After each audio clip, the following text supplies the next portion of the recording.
Let's talk about acupuncture chi flow and points measurement.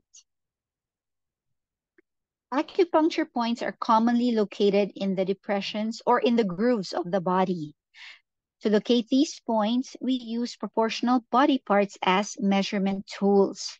As seen in the diagram, the distance between the distal interphalangeal joint and proximal interphalangeal point of the middle finger is 1 chun. Here, in the illustration, we see the width of the interphalangeal joint of the thumb is also 1 chun.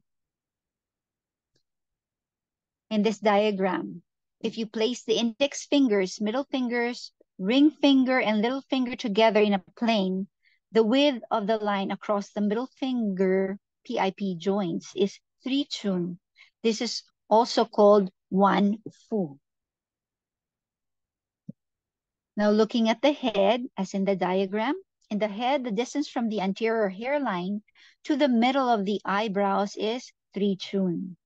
The distance from the anterior hairline to the posterior hairline is 12 chun.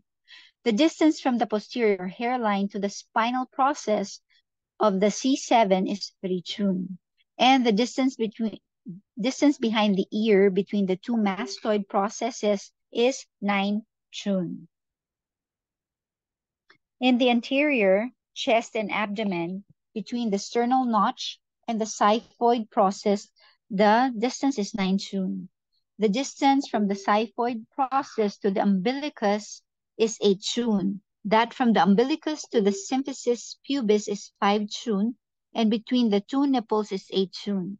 In the upper arm, the distance from the axial fossa to the transverse crease on the elbow is 9 chun, and from the transverse crease over the elbow to the wrist is 12 chun. In the lower extremities, the distance from the greater trochanter of the hip to the center of the popliteal fossa is 19 chun, and from the center of the popliteal fossa of the knee to the lateral malleolus is 16 chun. As seen here in this diagram, we see the measurements in the anterior chest and the abdomen, the upper arm, and the lower extremities as discussed from the previous page. Thank you for your attention.